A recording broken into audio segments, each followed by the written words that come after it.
이런 교회가 되겠습니다. 8번째 시간인데 함께 8번째를 읽어보도록 하겠습니다. 시작.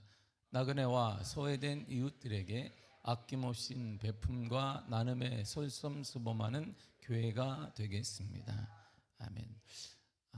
우리가 50주년을 맞아 이런 교회가 되겠습니다 라고 10가지를 우리가 여러분들 의견을 취합해서 만들었고, 그걸 우리가 신문 공고에 냈고 우리 교회 앞에 나아갈 비전을 우리가 선정을 하게 되었습니다. 8번째가 바로 나눔에 대한 것입니다. 먼저 이 나눔을 얘기하기 전에 그리스도인들에게 예배가 무엇인가가 대단히 중요한 화두가 아니라 근본 문제입니다. 그리스도인은 예배자라고 합니다. 맞습니다. 그리스도인은 예배자인데, 그리스도인의 그렇다면 예배가 뭘까요? 예배는 단순한 종교적 의식이 아닙니다. 예배는 누가 말하지만 영적 생명의 근원이다라고 말합니다. 그리스도인은 예배를 통해 생명을 얻습니다. 그리스도인은 예배를 통해 회복을 경험합니다. 그리스도인은 예배를 통해 치유를 경험하게 되고, 그리스도인은 예배를 통해 사랑과 용서를 경험하게 됩니다. 그리스도인은 예배를 통해 문제를 해결받기도 합니다. 왜냐하면 그리스도인들에게 예배란 하나님을 만나는 통로가 되어지고, 하나님을 만난 모든 사람마다 기적과 치유와 역사와 회복과 생명이 일어났기 때문입니다. 물을 떠난 물고기가 살 수 없듯이 하나님을 떠난 인간은 참된 생명을 누릴 수가 없습니다. 예배가 바로 그 하나님을 만나는 통로입니다. 그러니까 하나님을 만난 자마다 회복과 생명이 일어나는데, 그 일어남의 장소가 뭐냐? 일어남의 또 다른 이름이 바로 예배라는 것입니다. 그러므로 예배는 그리스도인의 삶의 필수적인 것이고, 그리스도인들에게 예배가 없다면 그것은 진정한 그리스도인이 아닐 수밖에 없습니다. 구체적으로 예배의 의미는, 예배는 인간의 존재 자체입니다. 존재의 의미이자 하나님이 만드신 인간을 만드신 이유도 또한 예배 때문입니다. 이사야 43장 21절에 이렇게 말해주고 있습니다. 시작. 이 백성은 내가 나를 위하여 지었나니 나를 찬송하게 하려 함이니라. 아멘. 이 백성은, 하나님이 사람을 만든 이유는 나오잖아요. 우리를 창조하시고 궁극적으로 구원하신 이유는 예배를 받으시기 위함이다, 찬송하게 하려 위함이다라고 말하겠습니다. 그래서 성경은 호흡이 있는 자마다 여호와 하나님을 찬양하라고, 호흡이 있는 자마다 여호와께 예배드리라고 말씀을 하고 있습니다. 또한 인간의 가장 기본적인 생명활동이 뭐냐 묻는다면 바로 예배인 것입니다. 왜 먹는가? 예배드리기 위해 먹는 것입니다. 왜 우리가 친교하는가? 예배드리기 위해 친교하는 것입니다. 왜 우리가 사업을 하는가? 예배드리기 위해 하는 것입니다. 왜 자녀를 양육하는가? 참다운 예배자로 키우기 위해서인 것입니다. 시편 150편 6절이 이렇게 말해주고 있습니다. 시작. 호흡이 있는 자마다 여호와를 찬양할지어다. 할렐루야. 호흡이 있는 자, 생명이 있는 자마다 여호와를 찬양하고, 생명이 있는 자는 하나님께 예배드리고, 생명이 있기 때문에 죽기 전까지 뭐하라? 하나님께 예배드리라, 이런 말입니다. 그 진정한 예배는 이전 나 예배를 드리는, 온라인도 아니고 가끔 나 드리는 것이 아니라 정기적으로 모여서 예배를 통해, 기도를 통해 하나님을 만나고, 하나님의 만남을 통해 역사가 달라지기 때문에 예배는 생명과 같은 것입니다. 예배는 하나님과 인격적인 만남을 위한 통로가 되기도 합니다. 그리고 만남을 통해 인간은 생명을 얻는 거예요. 회복을 얻는 것입니다. 예배는 살아계신 하나님을 만나는 역사입니다. 이 만남을 통해 우리는 생명을 얻는데 살아난다, 이런 말이에요. 여러분의 가정, 여러분들의 자녀가, 우리의 삶이 살아나는 거예요. 우리의 질병이 다시 하나님의 건강함으로 살아나게 되는 것입니다. 맡겼던 그 문제가 하나님의 은혜로 회복되어지며 뚫려지게 되며 역사가 일어난다, 이런 말입니다. 그러므로 참된 예배자는 하나님께 집중함으로 영적 가람이 해결되는 것입니다. 내 영혼이 잘된 같이 범사가 잘되고 강건하리라 그랬기 때문에 영적인 게 회복되어지면 우리의 육적인 것도 건강한 것도 모두게 치유되기 때문에 예배를 통해 하나님을 만난 자마다 그런 역사가 일어나는 거예요. 완전한 만족을 경험하게 됩니다.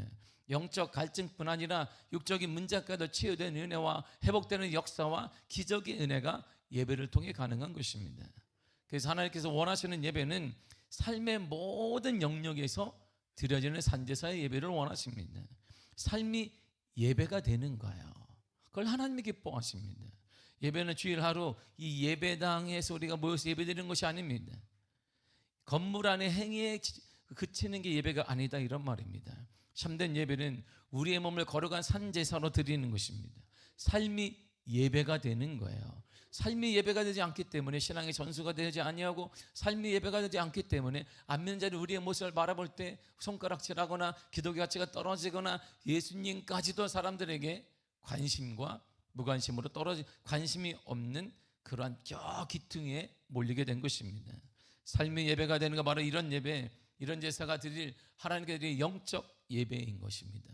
일상의 모든 순간에 가정 예배, 여러분의 가정이든 일상의 모든 순간에 학업이든 학교이든 직장이든 사업이든 모든 순간에 하나님의 주권을 인정하는 것입니다. 그분께 순종하는 것이 바로 참다운 생명을 드리는 예배인 거예요. 그래서 성경의 메시지는 예배의 성공이 곧 인생의 성공이라고 말하는 것이고, 예배의 성공이 곧 사업의 성공이라고 말하는 것이고, 예배의 성공이 곧 자녀의 성공이라고 말하는 것이고, 예배의 성공이 곧 우리의 가정과 가문의 성공이 된다라고 말하는 것입니다. 두 가지가 아니란 말이에요. 한 가지입니다. 성경과 예배와 사업, 예배와 자녀, 예배와 가정은 두 가지가 아니라 하나로 묶여 있는 것입니다.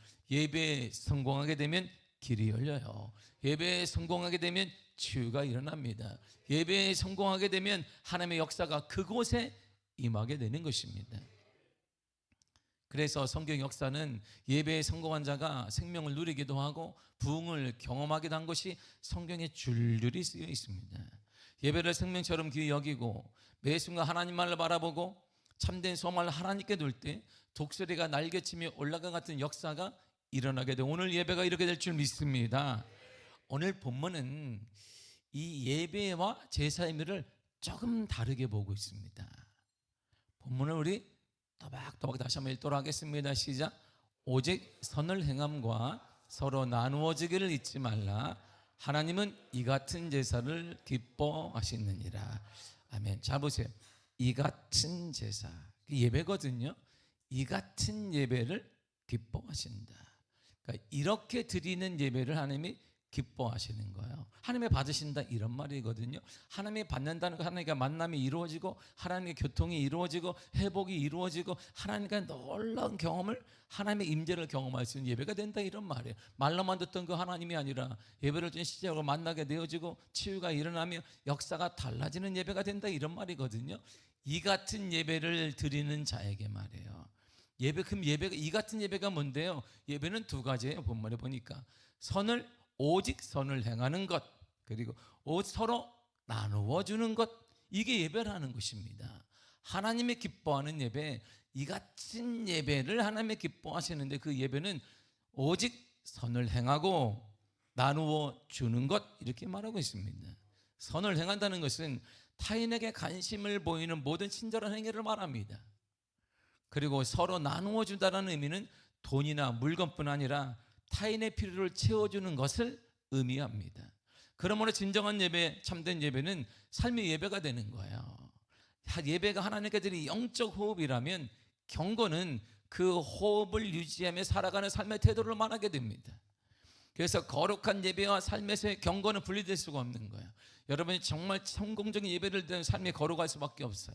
삶이 구분될 수밖에 없어요. 아멘. 사람이 구분되면, 언어가 구분되면 삶의 태도가, 모든 게 구분될 수밖에 없어요. 구분됨이 바로 경건이다, 거룩이다라고 말하거든요.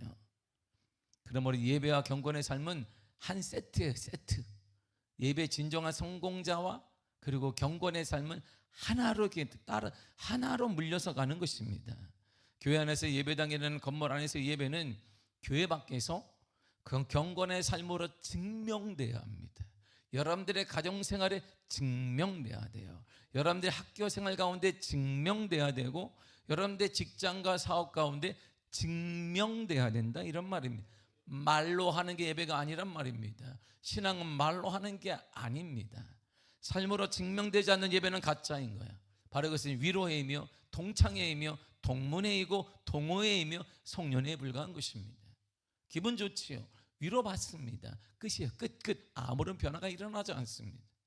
그래서 성경은 예배가 삶으로 증명될 때 이렇게 보여진다고 말한 거예요. 야고보 1장 27절을 보겠습니다. 시작. 하나님 아버지 앞에서 정결하고 더러움이 없는 경건은 곧 고아와 가부를 그 환난 중에 돌보고 또 자기를 지켜 세속에 물들지 아니하는 그것이니라. 아멘. 보세요. 예배가 경건의 삶으로 증명되는 거예요. 예배가 경건의 삶으로 증명되는 것이거든요. 증명이 어떻게 되냐? 두 가지로 된다는 거예요. 자신을 보면 세상의 온갖 더러운 것, 불법적인 것에 노출시키지 않는 것입니다. 물들지 않는 것입니다. 거룩하지 않은 것에 물들지 않는 거예요. 또한 당시 사회에서 두 번째가 가장 어려운 일을 상징하는 고아와 가부를 돌보는 것이다, 이렇게 말하는 거예요. 어려운 일을 베풀고 나눔으로 참된 예배자는 경건의 삶으로 증명되어야 되는 것입니다. 우리 주위에 어려운 일을 바라면서 아무도 신경 쓰지 않는다, 그건 진정한 예배자가 아니다, 이런 말이에요. 경건의 삶이 아니다, 이렇게 말하는 것입니다. 그러므로 어려운 일을 위한 베품과 나눔은 그리스도인의 본질입니다. 그리스도인이란 가치관이 변화된 사람이에요.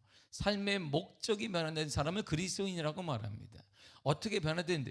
예전엔 소유만 했어요. 꽉꽉 모았는데 지금은 이 소유 개념이 아니라 공유 개념으로 바뀌는 거예요. 내 것을 누구도 쓸 수 있고 하나님이 내게 주신 것은 누구에게 나누라는 것으로 바뀐 사람들이 그리스도인이에요. 저는 그렇지 않습니다. 은혜를 더 받아야 돼요. 은혜를 더 받아 진정한 그리스도인, 그의 삶의 주의를 보게 되면 진정한 예배자가 가정과 가문에 있는가 한번 깊이 따져봐야 되는 것입니다. 모으는 삶에서 나누는 삶으로 변화된 사람이 바로 그리스도인이라고 말합니다. 성공해서 남주는 사람, 바로 이 사람이 그리스도인이에요. 개인적으로 저는 그래서 너무나 가난하게 살았기 때문에 제가 부자들의 마음을 저는 딱 깨달은 게 있어요. 제가 내 가정에서는 부자가 될 수가 없어요. 내가 딱 보니까 중학교도 못 나오게 생겼어요. 내가 딱 보니까, 내 상황을 딱 보니까 내가 얼마나 똑똑하겠어요. 중학교 1학년 때 자퇴를 타고 딱 보니까, 이야, 우리 아버지 밑에서는 밥 굽는 게 내가 상식이기 때문에 도대체 뭐 고기를 언제 뜯어 먹을까를 생각이 할 수가 없는 거예요. 그래서 내가 딱 그렇다면 성경을 읽다가 다 깨닫는 게 뭐냐면, 그래, 그다음에 하나님의 방법으로 잘 살아보자.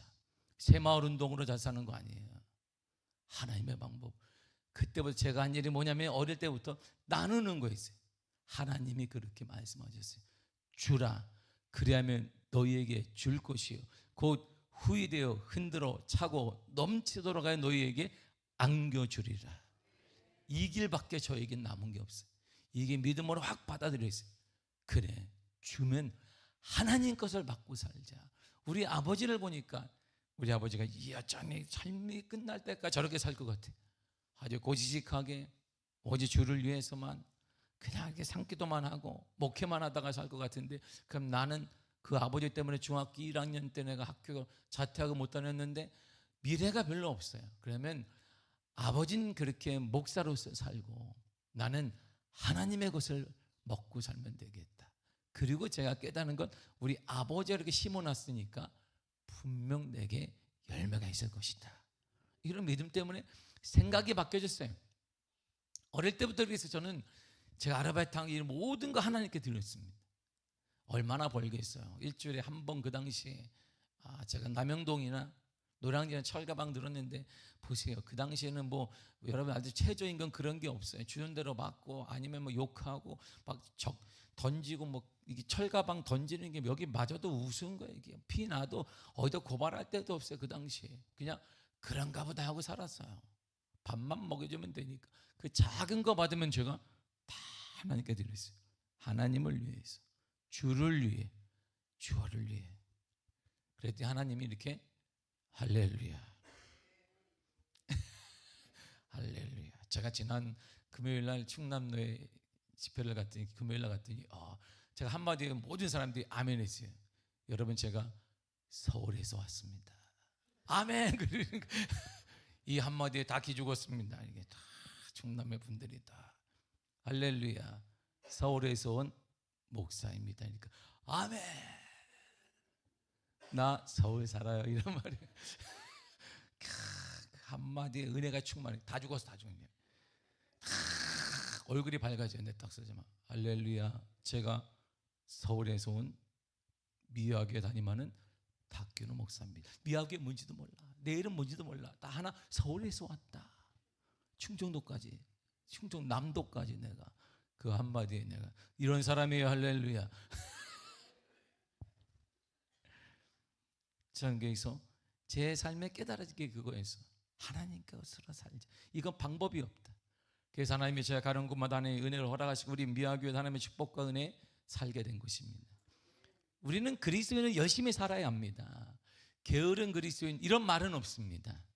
이건 절대 맞지 않는 말이에요. 게으른 그리스도인, 이거는 있을 수가 없는 단어예요. 이거는 절대 맞지 않습니다. 그리스도인은 열심히 살아야 됩니다.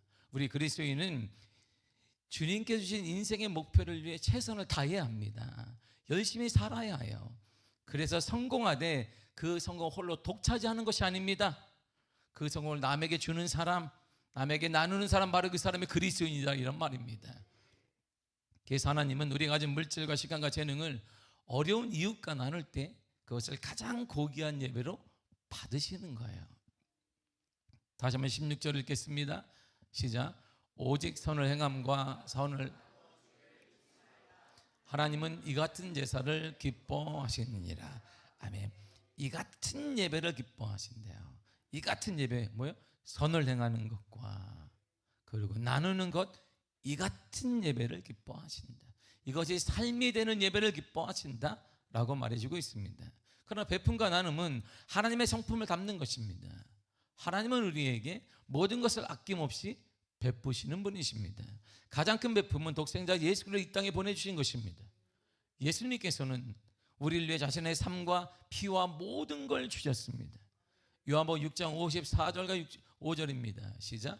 내 살을 먹고 내 피를 마시는 자는 영생을 가졌고 마지막 날에 내가 그를 다시 살리리니 내 살은 참된 양식이요 내 피는 참된 음료로다. 아멘. 살도 주시고 피도 주시고 모든 생명을 우리를 내주셨습니다.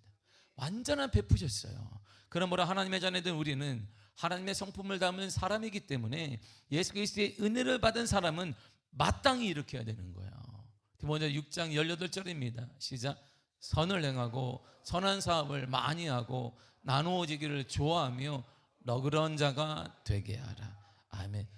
선을 행하고 선한 사업을 많이 하고 나누어지기를 좋아해라, 이렇게 말. 선한 사업을 많이 하라는 것은 부자들은 자신들이 소유한 모든 것이 하나님께로부터 왔음을 깨닫고 자신의 재물을 선하게 사용해라, 이런 말입니다.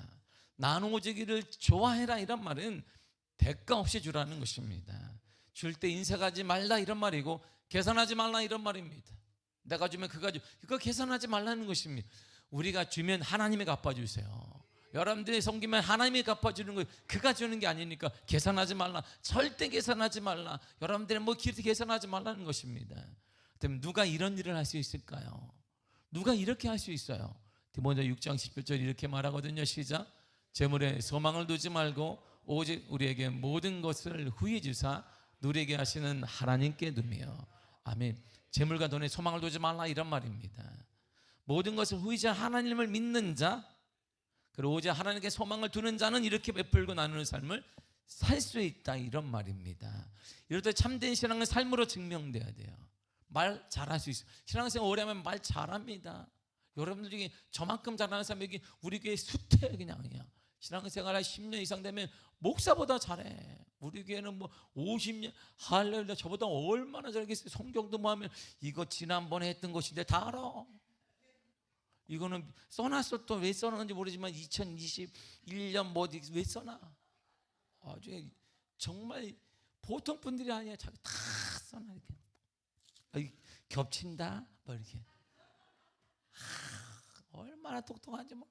그냥 박사들이 여기 다 있어. 박사가 평가단이 여기 다 있어. 평가단. 응? 요즘 TV에 트로트 평가를 하라 그랬더니 또 설교까지 평가하고 여기 하네. 그냥 습관이 돼가지고 이거 2021년에 목사님이 그 수예배 때 했던 것인데 주의도 하시니까 다 대단합니다. 말 잘해요. 다 말 잘합니다. 근데 신앙은요, 말로 하는 게 아니에요. 여러분들 말 잘한다고 신앙생활 하잖아요. 삶으로 증명돼야 돼요. 삶으로 증명되지 않는 신앙은 가짜예요. 삶으로 증명되는 신앙은 여러분들이 뭐 목사 할아버지가 돼도 그건 가짜예요. 성경 지식을 좀 더 많이 알 수 있습니다. 아무 의미가 없어요. 삶으로 증명되지 않는 그 신앙은 아무 가치가 없어요. 전 뜨겁습니다. 그럼 다음 주에는 없죠. 뭔가 될 것 같습니다. 근데 안 되면 또 당황하죠. 다 할 수 있습니다. 그러나 삶으로 증명되지 않는 그 신앙은 하나님께 아무리 유익이 안 돼요. 하나님이 역사하지 않습니다. 그래서 하나님의 간증하는 자, 하나님의 유익을, 하나님의 은혜를 받은 자, 하나님의 역사를 체험한 자는 많지 않은 거예요. 이렇게 하나님께 소망을 두는 자에게 하나님은, 성경은 이렇게 말해요. 잘, 이게 중요합니다. 하나님께 소망을 두는 자, 재물이 아니라 하나님께 소망을 두는 자, 후이지시는 하나님께 소망을 두는 자에겐 이런 걸 주겠다고 주님이 약속하셨어요. 시편 146편 5절입니다. 시작.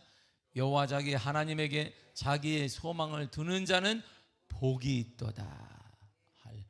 복이 있다는 거예요. 복이 뭔가요? 그 복이 뭐지? 이렇게 그 복이 여러분들 생각하는 거 그거일 수도 있습니다. 다 내가 아는데 다 알잖아요. 눈을 딱 보니까 다 알아요. 제가 그거구나. 그거일 수 있습니다. 어떤 복을 말할까요? 성경의 복은요 이겁니다. 사도 바울이 디모데에게 이렇게 얘기했어요. 디모데 6장 19절에 쉬운 성경을 읽겠습니다. 시작. 그렇게 할 때 그들은 하늘 창고의 보물을 쌓게 될 것입니다. 이것이 그들의 미래를 위한 든든한 터가 되고 참 생명을 얻게 해줄 것입니다. 아멘. 그렇게 할 때, 그렇게 하는 건 재물에 소망을 두지 아니할 때, 모든 것을 후이자 하나님을 믿을 때, 하나님께 소망을 두게 될 때, 그렇게 할 때요. 그 보물을 쌓아둔다는 거야. 그 보물, 우리 미래의 든든한 터가 됩니다. 내 미래에, 내 후손들에게 미래의 든든한 보물을 쌓아두는 것입니다. 우리가 필요할 때, 어려움을 당할 때, 그리고 영원한 하늘나라 갈 때 그 보물이 큰 힘이 될 것입니다. 그러나 정작 어려울 때, 우리가 재물에 소망을 두게 되면, 하나님을 후이지 하나님을 믿지 않게 되어지면, 하나님에게 소망을 두지 않게 되면, 우리가 정작 어려울 때 보물을 쌓아두지 않은 것이기 때문에 무너지고 슬프고 비참한 현실을 맞이하게 된다, 이런 말입니다. 그래서 나를 왜 나를 두고 안 도와주지? 이 나라가 뭐하지? 이렇게 된다, 이런 말입니다. 더 나아가 참 생명을 얻게 된다는 거예요. 참 생명, 영원한 생명, 하늘나라의 소망을 누리게 되고, 영원한 생명은 다시 우리가 무너질지라도 다시 일어나게 되는 것입니다. 여러분들의 현실 가운데 아픔이 있더라 다시 일어날 수 있고 회복되어지며 치유될 수 있다, 이런 말입니다. 이러한 참 생명을 주님이 우리에게 주신다는 거예요. 요한복음 14장 6절을 그래서 주님이 이렇게 말씀하셨습니다. 시작. 예수께서 이르시되 내가 곧 길이요 진리요 생명이다. 그 참 생명이 누구예요? 예수 그리스도를 얻게 된다는 거예요. 예수 그리스도와 동행하는 것입니다. 그래서 찬양할 때 주와 같이 길 가는 것, 왜 좋은지 아십니까? 그분에게 능력도 있으며, 그분에게 지혜도 있으며, 그분에게는 소망도 있으며, 그분에게 치유도 있으며, 그분에게 위로도 있으며, 그분에게 기적도 있으며, 그분에게 물질도 있으며, 모든 것이 그분 안에 있기 때문에 그분과 동행한다는 것은 모든 걸 내가 소유한다는 것을 말하게 되는 것입니다. 예수 그리스도를 얻는 것, 참 생명된 예수를 얻게 되는 것입니다. 베풀고 나누는 자는 예수를 얻고 예수와 동행하게 되며 예수의 능력을 경험하게 될 것이고, 예수의 생명을 놀랍게 우리 것으로 받아들이게 되는 것입니다. 그래서 우리가 예수와 함께하는 자 임마누엘을 경험하게 되면 그분이 지키시고 이끌어 주시며 우리를 홀로 두지 아니하십니다. 이러한 축복을 누리는 거야. 그래서 이 나눔의 다른 말이 있어요. 나눔의 다른 말을 성경이 잘 얘기해 놓았어요. 나눔의 다른 말이 뭘까요? 거저주는 거? 뭘까요? 나눔의 다른 말이 뭘까요, 여러분들? 성경에서는요, 이 나눔이라는 거에 다른 말을 적어놨어요. 이게 정말 하나님의 신비예요. 이야, 얼마나. 그래서 저는 이 나눔의 다른 말 때문에 하나님께 복을 누리고 살고 있는 거예요. 이렇게 하나님께서 이렇게 내 길도 열어주시고, 중학교도 못 나온 내 일대 자퇴한 저에게 하나님이 공부할 수 있는 길을 열어주시고, 평생 목회할 수 있는 길도 열어주시고, 하나님이 이렇게 쓰이고 있는 거예요. 나눔의 다른 말이 뭘까요? 나눔의 다른 말이 여기 있어요. 잘 보세요. 잠언서 11장 24절과 5절입니다. 시작. 흩어 구제하여도 더 부하게 되는 일이 있나니 과도히 아껴도 가난하게 될 뿐이니라. 구제를 좋아하는 자는 풍족하여질 것이요 남을 윤택하게 하는 자는 자기도 윤택하여 지리라. 아멘. 사랑하는 성도, 아끼며 살아야 합니다. 아끼며 살아야 돼요. 아끼며. 그래서 우리 교회도 보면 제가 매번 돌아봐요. 이렇게 코 풀러고 있는 때가 다 빼요. 다 빼. 다 우리 교회 뺍니다. 다 빼요. 모든 거 화장실도 내가 다 점검합니다. 아껴야 되니까 말이에요. 그러나 아끼는 것과 인색한 것은 다른 거예요. 인색한 삶을 살면 주위에 사람들이 떠나요. 노년에 쓸쓸해집니다. 진정한 친구들, 마음을 나눈 사람들이 없어지게 됩니다. 세상은 아껴야 부자가 된다고 하지만 주님은 달라요. 나눌 때 부하게 된다고 말해요. 나눌 때 풍성해진다라고 말합니다. 구제하는 것, 나누는 것은 더 부하게 되는 지름길입니다. 정말 여러분의 부한 삶을 원하십니까? 여러분들의 자녀와 여러분들의 삶과 여러분들의 가문이 정말 부하게 되기를 원한다면 하나님을 믿고 나누고 베푸시기를 바랍니다. 그렇지만 너무 돈을 사랑하는 사람은 평생 자기 호주머니 불리는 것에 대한 관심이 있습니다. 하나님의 약속이 눈으로 들어오지 않아요. 100번 얘기해도 들어오지 않습니다. 구제, 즉 대가를 바라지 않고 어려운 일을 도울 때 주님께서 풍족하게 하시고 윤택한 삶을 주십니다. 신앙은 역설입니다. 나누는데, 내 것을 주는데 점점 비워져 가는데 더 풍성해지고 더 윤택해진다라는 말입니다. 그래서 주님의 세계에서는 나눔의 다른 말이 뭐냐? 복이고 부함이며 윤택이다, 이런 말이에요. 이 성경이 이렇게 말하는 거예요. 나눔의 같은 말이 뭔지 아니? 나눔과 똑같은 단어가 뭔지 아냐? 그러니까 복이고 부함이고 윤택이다, 이런 말이에요. 이게 나눔의 같은 말이에요. 그러니 우리가 나눌 때마다 부해지고 윤택해지고 부하게 되는 것입니다. 그래서 나누는 교회가 부흥하게 되는 것이고, 나누는 성도가 역사의 주인공이 되는 것이고, 나누는 가문이 하나님의 은혜를 받게 되는 것입니다. 교회는, 우리는 사업가가 아니에요. 교회는 사업체가 아닙니다. 하나님 나라 방정식으로 교회는 움직여요. 그래서 신비롭다고 하는 것입니다. 나누면 비워야 되는데 나누면 하나님이 채워주세요. 근데 나누지 않으면 골병이 들어요. 안에서 막 썩습니다. 그래서 교회가 분란이 일어나게 되고 문제가 생기게 되고 깨지게 되고 이런 일이 막 일어나게 되는 것입니다. 나눔은 나의 것을 줄이는 것이 아닙니다. 나눌 때 내 것이 줄어드는 게 아니라 하늘 창고를 경험하는 축복을 누리게 되는 것입니다. 풍성한 하나님의 창고, 모든 것이 부정 없이 가득 찬 하나님의 창고, 이걸 우리가 신앙생활을 통해 경험해 봐야 되지 않겠습니까? 맨날 말로만 우리가 남들 얘기가 아니라 내 삶에 좀 경험해 봐야 되지 않겠냐, 이런 말입니다. 이런 하나님의 창고를 경험하고 그 창고로부터 나오는 풍성함과 윤택함을 경험하는 축복의 통로가 바로 나눔이라는 거예요. 그러므로 여러분의 눈에 어려운 일이 딱 보인다는 것은 하나님이 하늘 창고를 주시고자 기회를 주신 것이에요. 맨날 이렇게 우리 교회는 나누고 말이야. 우리도 먹고 살기 힘든 우리 교회가 그럴지 모르겠습니다만 많습니다. 우리 교회 많이 섬깁니다. 계속 섬겨요. 많이 섬깁니다.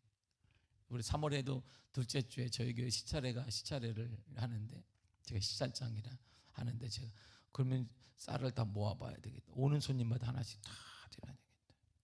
쌀도 하나씩 다 목사님 드리고, 또 드릴 게 뭐 없나 막 찾아요. 이렇게 우리 집에부터 이게 금가락지가 뭐 없나, 이렇게 하나도 없어. 금리빨이라도 있으면 팔라 그랬더니 금리빨도 내가 그때 뽑아가지고 다 바꿔놨어. 하나도 없어. 늘상 그래요. 어떻게, 왜? 나눔은 제가 경험했기 때문에. 나눔의 다른 말은 복이며 부함이며 윤택함이에요. 제 삶이 그렇게 살아왔고 보여지기 때문입니다. 하나님이 주시는 기회예요. 우리 교회에 기회를 주신 것은 하나님의 축복을 부어주시고자 하시는 그분의 사랑이고 은혜인 것입니다. 그래서 나눌 수 있는 것은 축복입니다. 더 풍성함을 경험하는 하늘 창고를 경험할 수 있는 놀라운 축복의 은혜의 선물이 바로 나눔인 것이에요. 삼성전자가 지난 제25회 동계올림픽인 2002년 밀라노 코르티나 동계올림픽에 참가하는 전 세계 60개국에 3,800여 명, 패럴림픽까지 포함해서요. 올림픽이 끝나면 이제 장애인, 우리가 말하는 올림픽이 한단 말이에요. 거기 선수단까지 다 포함한 게 작으니까, 동계니까 좀 작아서 3,800명이 좀 넘습니다. 선수단 전원에게 갤럭시 신형을 뭐 필립 7 뭐 이런 것들을 한정판 올림픽 에디션으로 이들에게 무료로 주었습니다. 시가로 150만 원 정도이고, 그리고 올림픽 선수 한정판이라는 희귀성 때문에 지금 이베이에 들어가시면 그게 300만 원에 살 수 있어요. 직구로 한국에도 300만 원 이상 주면 살 수 있습니다. 왜? 귀한 한정판이니까. 그걸 무료로 다 주었어요. 삼성전자가 60억 가까이 넘는 돈을 썼습니다. 그리고 하계 올림픽 때는 10,000명 이상 되는데 그 사람들이 동일하게 핸드폰을 삼성전자가 그냥 공짜로 다 줘. 그때는 뭐 몇백억이 될 수도 있습니다. 근데 삼성전자를 향해 기업이나 사람들은 아유 손해났다 이렇게 말하는 사람이 아무도 없어요. 이야 정말 잘했다 이렇게 얘기. 대단하다. 이야 삼성전자 대단하다 이렇게 말합니다. 지출에 비해서 얻은 것이 엄청나다는 거예요. 산 사람들, 그러면 선수들이 사는 것 아니거든요. 젊은 모든 올림픽에 참가한 사람 젊는데 이들은 다 애플폰을 사용하고 있어. 애플. 근데 삼성전자의 최고가를 주는 거예요. 최고의 사양을 주니까 이들이 영향력 있는 세계적인 사람들이 삼성전자를 쓰기 시작하는 거예요. 그 찍으면서 이렇게 삼성, 갤럭시 어쩌고 저쩌고 이렇게 예비 고객을 확보하고 갤럭시의 성능을 알리기도 하고, 그래서 투자에 비해 얻은 것이 엄청 많다라고 세계인들이 평가하고 있습니다. 그래서 협찬을 맺어서 뭐 올림픽 때마다 삼성전자가 핸드폰을 다 줘요. 뭐 몇백억 이상 다 줍니다. 거기에 대해서 아이고 바보같이 돈이 그게 썩었냐, 천만에요. 그것 이상의 몇십 배 몇백 배를 삼성전자는 홍보비로 받고 있는 것입니다. 마찬가지 우리의 나눔이 이런 거예요. 나눔은 절대 손해가 아닙니다. 손해라고 생각하는 사람은 정말 어리석은 사람이고 하나님의 은혜를 경험해 보지 못한 거예요. 신앙생활 아무리 오래 했다 해도 하나님을 경험해 보지 못한 거예요. 하나님의 축복과 은혜를 경험해 본 적이 없는 것입니다. 우리의 크든 작든 나눔을 통해 하나님께서 우리의 선행을 기억하셔서 30배, 60배, 100배 이상의 은혜와 축복을 허락하여 주실 것입니다. 이보다 더 수익이 높은 게 어디 있겠습니까? 여러분들이 은행에 돈을 맡겨도 이보다 높습니까? 턱도 안 되는 것입니다. 하나님이 갚아주시고 하나님이 일하게 하시며 하나님이 나뿐만 우리 자손까지 책임지는 은혜를 어떻게 어디서 받을 수 있겠습니까? 이것이 나눔의 축복인 거예요. 그래서 나눔은 다른 말이 뭐냐? 복이며 부함이며 윤택함인 것이에요. 성경이 이렇게 우리에게 얘기해 주고 있습니다. 저는 그렇게 살아왔어요. 그렇게 살아왔습니다. 제가 이번에 동기들이 모였어요. 동기 정기총회 한다고 모였습니다. 제 신대원 동기가 33년이 됐어요. 신대원에 들어 동기들이 다 모였습니다. 막 얘기하는 거야. 담목사 네가 저녁 사야 돼. 알았어 내가 살게. 근데 그 중에 제가 제가 동기 만년 회장이거든요. 이번에 또 됐어. 내가 그래 알았다. 동기 회장 나는 안 합니다 했더니 안 하는 탁균호 목사님을 추천합니다. 그래서 안 한다고요. 그러니까 탁균호 목사님 추천합니다. 안 하는 탁균호 목사님이 만장일치되었음을 선포합니다. 그런데 제가 농담으로 자 우리 동기들이 다 모였는데 재산세 안 내는 사람 손 들어봐요. 그러니까 돈을 다 안 내는 사람 손 들어봐야 하니까 나만 손 들었어요. 이렇게 나만 재산세가 없어요. 난 재산세 아무도 없어. 뭐 은퇴하면 뭐 차도 놓고 가야 되니까 내 차 아니야, 저 교회차. 나만 재산세가 없는 거예요. 내가 밥을 사고 내가 이들을 섬기고 있는데, 그래서 내가 혹시 다시 묻는데 나보다 교회도 어려운데 나 혹시 잘못 들은지 모르지만 나처럼 재산세를 안 내는 사람 손 들어봐 하니까 나 한 사람 손 들어. 나만 들었어. 나는 재산세 많이 내고 싶습니다. 할렐루야. 재산세 아주 서울에서 몇 번째로 내고 싶어요. 할렐루야. 그런데 하나님이 지금까지 내 삶이 그랬어요. 하나님이 책임져 주셨어요. 제가 한국에 있든 미국에 있든 여전히 없어요. 그런데 하나님이 책임져 있어요. 목회하게 하시잖아요. 이렇게 하나님 미화교회 담임 목사로 섬기게 하시잖아요. 우리 아이들 책임져 주시고 건강도 허락하시고. 저는 무슨 은혜인가 봤어요. 제가 아버지께 배운 게 그거밖에 없어요. 섬겨 베푸는 거. 이 가난한 우리 비닐하우스에 학교도 안 간 우리 집에, 아들 학교도 못 보낸 우리 아버지의 능력 없는 그 집에 목사님들이 항상 왔어요. 우리 밀가루를 다 먹고 갔어요. 쌀은 없는데 그 밀가루 내가 먹으려고 했던 걸 싹 먹고 하고, 그리고 좀 남았나 보면 밀가루가 하나도 안 남아. 나 같으면 막 저기 아들이 저기 굶고 꼬마가 있으니까 남기를 만데 이분도 그냥 막 맛있다 쩝쩝대 먹는데 내가 간 다음에 내가 보면서 이야, 냄비가 그냥 구멍이 나는구나. 빡빡 끓여가지고 이야, 하나님의 제가 본 게 그밖에 없어요.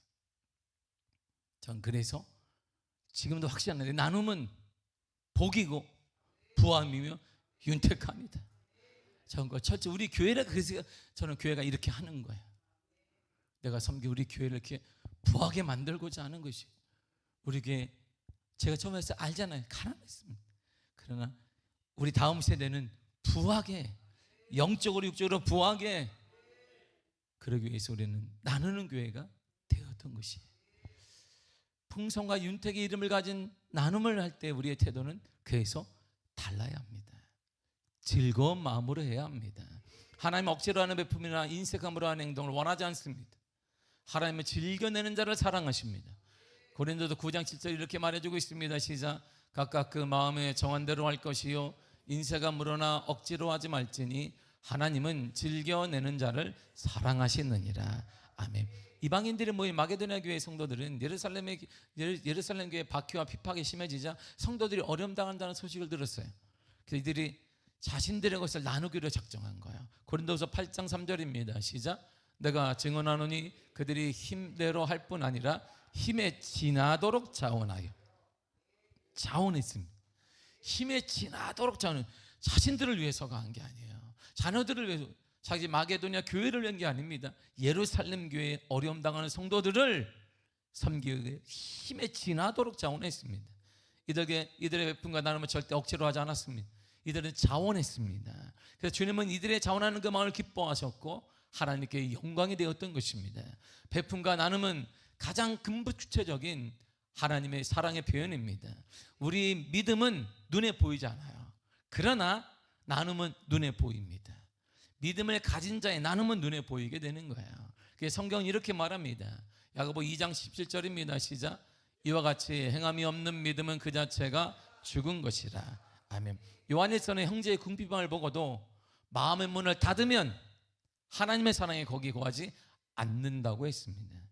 요한일서 3장 17절을 보겠습니다. 시작. 누가 이 세상의 재물을 가지고 형제의 궁핍함을 보고도 도와줄 마음을 닫으면 하나님의 사랑이 어찌 그 속에 거하겠느냐. 아멘. 궁핍함을 보는데, 나보다 못하게 사는 걸 보는데, 어려움을 당한 자들을 보는데 내 마음을 딱 닫게 되면, 마음을 닫아버리게 되면 하나님의 사랑이 거기 없다. 하나님의 돌보심과 하나님의 은혜와 하나님의 축복과 하나님의 은혜가 없다, 이런 말이. 그러니까 여러분들이 심해서 그 여러분들이 사는 거예요. 하나님의 도우심도, 하나님의 역사도, 하나님의 충만함도, 하나님의 위로도, 하나님의 사랑도 거긴 없다라고 말하고 있습니다. 돈을 가지고 있으면서 어려운 이 세계 나누고 돕지 않는다면 그 사람은 하나님의 사랑이 없는 거예요. 하나님을 경험하지 못한, 신앙생활이 아무리 오래 해도 하나님의 사랑을 경험하지 못한 것입니다. 하나님과 동행하지 않는 사람이에요. 그러므로 그가 인생에서 때때로 만나게 되는 그 크고 작은 문제들 속에 하나님도 그의 호소에 응답하지 않습니다. 어려움에 반응하지 않습니다. 어려움에 절대 하나님은 그래서 반응하지 않게 되는 것입니다. 예수님은 우리에게 이렇게 명령하셨습니다. 누가복음 3장 11절을 보겠습니다. 시작. 옷 두 번 있는 자는 옷 없는 자에게 나눠줄 것이요 먹을 것이 있는 자도 그러게 할 것이니라. 아멘. 우리는 충분히 누릴 수 있습니다. 할 수 있습니다. 충분히 할 수 있어요. 충분히 누릴 수 있습니다. 가질 수 있습니다. 그러나 누리고 가질 수 있음에도 불구하고 우리의 것을 나눌 수 있는 것은 진정한 믿음인 거예요. 그래서 우리 교회는 늘 얘기하지만 돈이 없어요. 왜? 돈이 없게 만드는 게 제 목회 비전 중 하나이기 때문에. 돈이 없는 교회는 싸우지 않습니다. 교회가 분란이 나는 것은 교회에 돈이 많기 때문이에요. 그 돈이 많을 이유가 없어요. 다 나눠주면 되니까. 미자립교회 섬기면 되고 교회를 살리면 되기 때문에 교회를 돈을 남길 이유가 뭐가 있어요? 우리는 사업체가 아니에요. 우리 사업을 하겠다는 게 아니라 필요한 만큼 주님이 갖고 나머지를 섬기라는 거예요. 하나님 왜 주셨을까요? 섬기라고 주신 거예요. 나누라고 주신 것입니다. 그래서 우리는 제가 은퇴하는 동안 아마 잔잔할 것입니다. 성도가 막 부흥돼도 잔잔할 것이요. 더 많은 교회들 우리 교회에 힘을 얻어 세워지게 될 거예요. 이웃들은 우리 교회를 통해 많은 사람들이 도움을 받고 소망을 찾게 될 것입니다. 이야, 멋있잖아요. 그런 교회 말이에요. 그런 성도 말이에요. 그런 가정, 그런 사업체, 그런 직장, 그런 가정이 되게 간절히 축복합니다. 우리 자식과 자녀들 그리고 우리 교회가 빛나고 전성기를 맡고자 한다면 지금 이 시간 우리가 결단해야 합니다. 이렇게 살아야 됩니다. 잠언서 19장 17절입니다. 시작. 가난한 자를 불쌍히 여기는 것은 여호와께 구워드리는 것이니 그의 선행을 그에게 갚아 주시리라. 아멘. 제 마음이 거기 딱 있는 거예요. 나는 당당히 얘기했어. 내가 할 수 있는 것은 주님께 구워드리는 거예요. 내가 주님이 갚아 주실 것이다. 주님은 나처럼 쫀쫀하지 않고 작지 않습니다.